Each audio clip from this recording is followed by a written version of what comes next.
Mile-a minute-weed is an invasive plant that grows as a vine and can carpet areas. It has a distinctive form with triangular leaves, lots of tiny thorns, and attractive berry-like fruit. In this edition of Pesky Plants, I'll introduce this species and what you can do about it. Mile-a minute-weed is an herbaceous annual vine. That means each year it's going to grow from seeds instead of having a perennial root system. Those vines are going to grow in overlapping layers, carpeting an area. Its leaves are attached to those vines in an alternate arrangement, not opposite, and they have a really distinctive triangular form, with about each side of that triangle being the same length.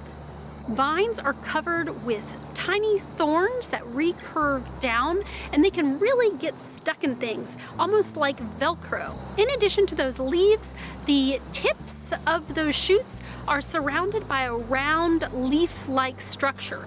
That's where the flowers will eventually form, and while they're not very distinctive, they will form berries that are brightly colored and attractive, starting out kind of a light pink color, maybe turning purple and steely blue.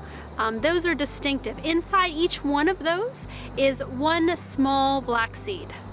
Vines are killed by frost, but you'll see those dead vines covering areas into the winter.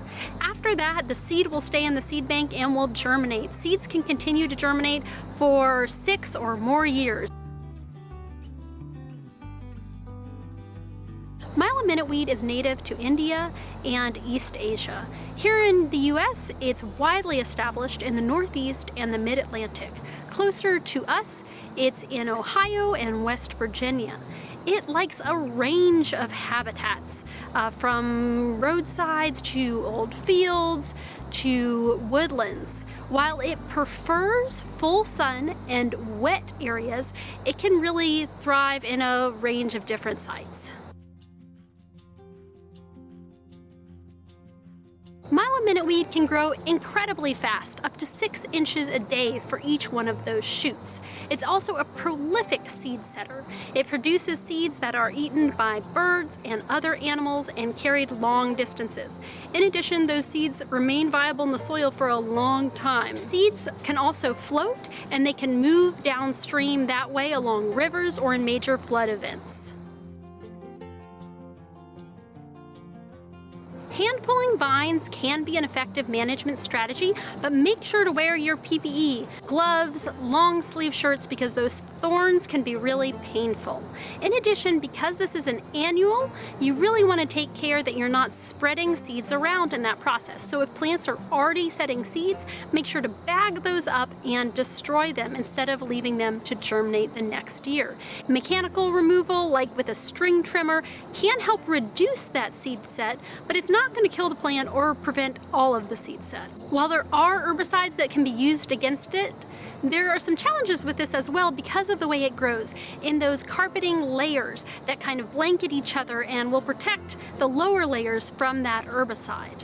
There are some pre-emergence herbicides that you can use to prevent seeds in the seed bank from germinating and growing, as well as post-emergence herbicides that you would spray on the foliage.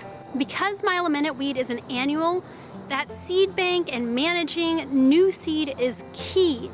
You're going to want to continuously monitor sites where you've done some management to make sure that new seeds aren't sprouting up and that you get them when they do. In addition, you don't want to move those seeds around to new areas, which is easy to do when you're moving soil, or even if there's a waterway nearby that might accidentally do it for you. The sooner you can catch mile-a minute-weed or any other invasive plant, the better for your management and the less you'll have to do to manage it into the future. Thanks for joining me today and learning a little bit more about mile-a minute-weed. If you'd like to learn more, make sure to check us out online and follow us on social media. Thanks for doing your part to fight invasive plants and promote the health of your woodlands.